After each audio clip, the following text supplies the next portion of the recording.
ఏడుకొండలవాడ వెంకటరమణ గోవింద గోవింద. చేసేది మున్సిపాలిటీ ఉద్యోగం, ఏదో ఎవరెస్ట్ శిఖరం ఎక్కేవాళ్ళగా పొద్దున్నే దైవ ప్రార్థన ఒకటిను.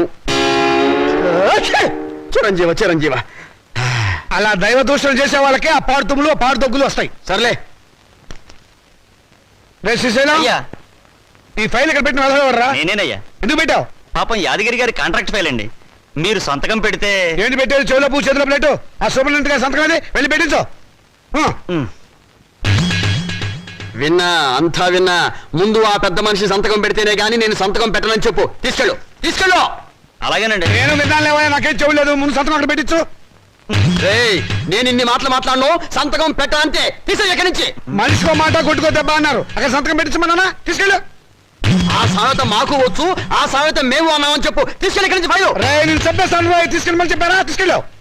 నిన్ను నరికేస్తా. తీసే చెత్త ఫైలు. ఈ చెప్ప ఫైలు, చండాల ఫైలు, కాస్టవ్ ఫైలు, నికృష్ట file, Balakrishna file, office file, దరిద్రం ఫైలు, దౌర్భాగ్య ఫైలు. రాముడు అలసిపోయావురా.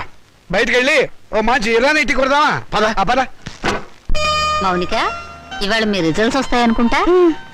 అమ్మా, చెల్లాయి పరీక్ష తప్పితే మా ఇద్దరికి ఒకేసారి పెళ్లి చేసేయండి, ఖర్చులు కలిసి వస్తాయి. నువ్వు కొంచెం ఉప్పు కారం తగ్గించుకోవాలి. ఎందుకు? పెళ్లి అనే నసదగ్గడానికి. వెళ్ళి మీ నాన్న పూజకి ఏం కావాలి ఏర్పాటు చేయి. నేనెందుకు చూడాలి? ఆయన గారు ఎప్పుడు అన్నయ్య పరీక్షలు పాస్ అవ్వాలని పూజలు చేస్తారే గాని నా పెళ్లి త్వరగా జరగాలని ఒక రోజైనా చేశారా? వీనట్టు. ఏడుకొండలవాడ వెంకటరమణ గోవింద గోవింద. స్వామి, నా రెండో కొడుకు రాజా, నీకు తెలుసు కదా, వాడికి ఇవాళే రిజల్ట్స్ వస్తున్నాయి. వాడికి నువ్వు ఎలాగైనా స్టేట్ ఫస్ట్ వచ్చేలా చేయాలి. వాడు కనుక స్టేట్ ఫస్ట్ వస్తే డాక్టర్స్ చదివిస్తాను. నీ పేరును ఒక హాస్పిటల్, నీ భార్య పద్మావతి పేరును ఒక మెటర్నిటీ వార్డు కట్టిస్తాను. వెంకటేశ్వర్లు, శ్రీనివాసరావు, ఏడుకొండలు అనే పేర్లున్న వాళ్ళందరికీ ఉచితంగా మందులు ఇప్పిస్తాను స్వామి. ఆ మౌనిక, అదే నా రెండో కూతురు, దాని అదృష్టం కూడా వీడికి ట్రాన్స్ఫర్ చేయి స్వామి. ఆడపిల్లకి చదివేందుకు? ఆడదాని మూలంగానే కదా నువ్వు కొండ కూర్చున్నావు, ఇప్పటికీ వడ్డీలు కడుతున్నావు. ఆ పొజిషన్ నాకు రాకుండా చేయి స్వామి. మా వారి నెంబరు 70261, టోటల్ 7. నీ నెంబరే స్వామి. ఏమండి, మౌనికి నెంబర్ కూడా చెప్పండి. వీల్లేదు, అది చస్తే పాస్ అవుతాం. పోనీ నేను పూజ చేసుకుంటాను, మీరు తప్పుకోండి. ఆహా, ఆడవాళ్ళ రికమెండేషన్ లో ఆయన నందు కదు స్వామి.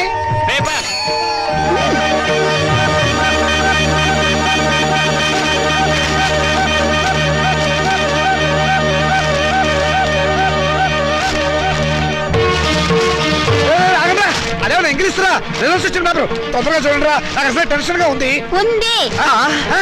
పెళ్లి పందిరి అసలు పేపర్ ఎక్కడ? దీనిలో లేదు నాన్న, మౌనిక దగ్గర పేపర్ ఉంది, దాంట్లో ఉంటుందేమో.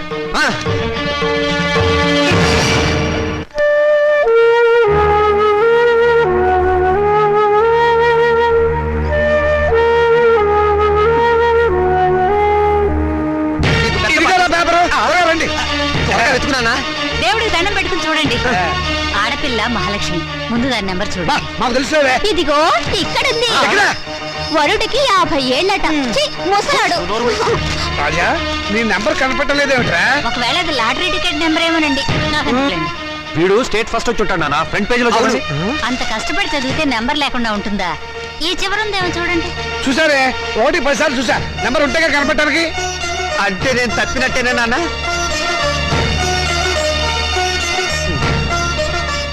నేను తప్పనన్నా, వాళ్ళే నా మార్కులు తప్పుకుని ఉంటారు. అవును, నేను కూడా అదే అనుకుంటున్నాను. కొందరు పాపిస్ట్ కళ్ళు పడితే అంతే. వీడి ఫెయిల్ అయితే దాన్ని తిడతారేమిటండి పాపం. దాని నెంబర్ ఉందేమో చూడండి. ఏమిటో చూసేది? అదేమన్నా పెద్ద సరస్వత పాస్ అవడానికి? దానికి వంటిల్లు అంతకి నెలే గతి. మరి పెళ్ళో? మీ నాన్న అలాగే మాట్లాడతారు, నువ్వు బాధపడతావు. రాత్రి మౌళ్ళు చదివిన వాడికే దిక్కు లేదు. రై, నువ్వేం బాధపడకరా. వెద వయసు పోతే పోయింది, మళ్ళీ చదువుదు కానీ. ఓకే. అసలు దీన్ని చదువుకు పెట్టే ఖర్చుతో వీడి ప్రైవేట్ చెప్పిస్తే స్టేట్ ఫస్ట్ వచ్చి ఉండేవాడు. నేను పాస్ అవుతాను తెగ ఎగిరిపెట్టావు కదా. ఇప్పుడు ఏమైంది? క్షౌరం అయిపోయింది. ఇందిరాగాంధీ ప్రధానమంత్రి అయినప్పటి నుంచి ప్రతి ఆదానికి అంత అయిపోవాలనే. చదివించాలి కానీ ఏమో నేను తలంటి పోసి మూల కూర్చోబెట్టు. నమస్కారం సార్. నమస్కారం. రామచంద్రయ్య గారు అంటే నేనే. మీరు అయితే మళ్ళీ నమస్కారం సార్. నా పేరు విద్యాపతి, నేషనల్ ఎడ్యుకేషనల్ అకాడమీ ప్రిన్సిపాల్ని. మౌనిక మీ అమ్మాయి కదూ? అవును. ఎందుకు? బహుశా పెళ్లి సంబంధమేమో. ఇదిగో ఇదే మా చెల్లెలు మౌనిక. ఏమిటండి ఈ ఫోటోలు హడావిడి? కంగ్రాచులేషన్స్. దేనికి? మీ అమ్మాయి మౌనిక ఎంసెట్ పరీక్షలో స్టేట్ ఫస్ట్ వచ్చిందండి.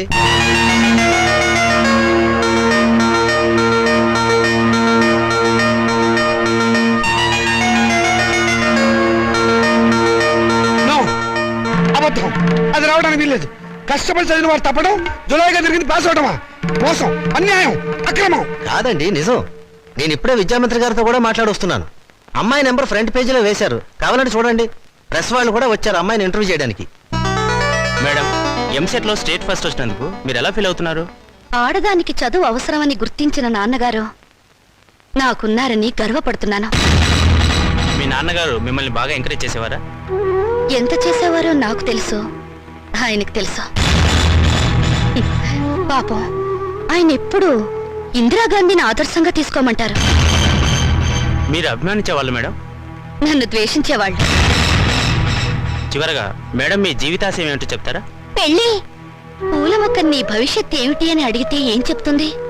తోటమాలిని అడగమని మౌనంగా చూస్తుంది. అంటే స్వతంత్రం దేశానికి వచ్చింది కానీ ఆడదానికి రాలేదని నమ్మేవాళ్ళు మా నాన్నని ఆదర్శంగా తీసుకోవాలి. ఎందుకంటే చదువుకోవాలనే పంతం నాలో పెంచింది మా నాన్న. తలంటు పోసి మూలను కూర్చోబెట్టి చాదస్తపు భావాలను గుర్తు చేసే ఆయన ఓ విప్లవ విచిత్ర తండ్రి. మేడం, స్టేట్ ఫస్ట్ వచ్చిన మీరు డాక్టర్ చదువుతాను.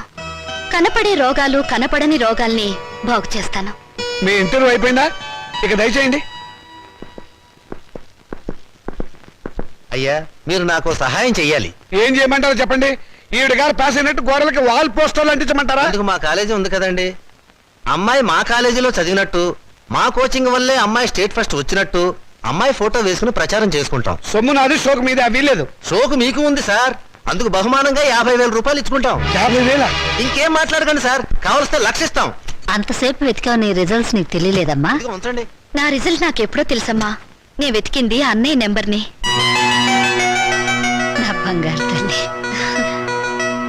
సరస్వతిని వెతుక్కుంటూ లక్ష్మి వచ్చింది. నేను నా చదువు శత్రురాజులను జయించాం. నేను గెలిచాను. రాజా! ఏమండి? ఏమైందండి? రాజా! రాజా! ఏమైందండి? రాజా! రాజా! రాజా! నీకేం జరగలేదు కదా? క్షేమంగానే ఉన్నావు కదా? నీకేమైనా జరిగితే నేను భరించలేను రా. నాన్న, ఏమిట్రా? ఎందుకు ఏడుస్తున్నావు? ఏమైంది? రాత్రి వీడు అన్నం కూడా తినలేదండి. వెళ్ళి భోజనం పట్టరావే. ఏరా, నాన్న, ఏం జరిగింది?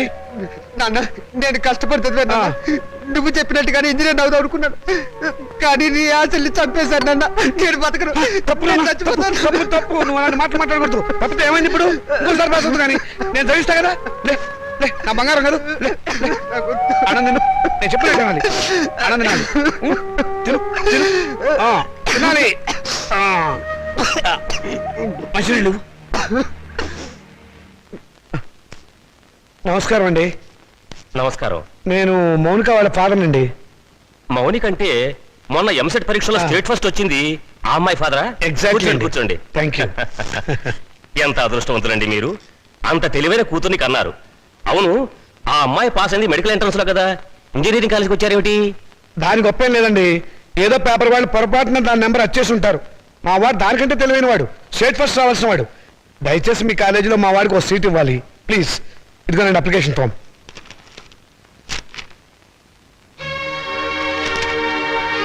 సారీ, మార్క్స్ మరీ పూర్గా ఉన్నాయండి. ఉంటాయండి. స్టూడెంట్స్ పరీక్షల్లో రాసిందంతా చదివి మార్కులు వేసేది ఎవరండి? అంత తీరుబడేది వాళ్ళకి. అందుకనే చాలా మంది ఇంటెలిజెంట్ స్టూడెంట్స్ కి ర్యాంకులు రావటం లేదు. అందులో మావాడు ఒకడు. మీకెందుకు, తండ్రిగా నేను హామీ ఇస్తున్నాను. మా అమ్మాయి కంటే మా వాడు చాలా తెలియని వాడు. అందుకని మీరు ఎలాగైనా మా వాడికి మీ కాలేజీలో ఒక సీట్ ఇప్పించాలి. ఎంట్రన్స్ లో ర్యాంకు రాకపోతే డొనేషనే మార్గం. 1,00,000 దాకా ఉంటుంది, కట్టగలరా? కడతానండి. రేపు మా వాడు స్టేట్ లెవెల్లో కాదు, నేషనల్ లెవెల్లో ఫస్ట్ వస్తే మీరే పిలిచి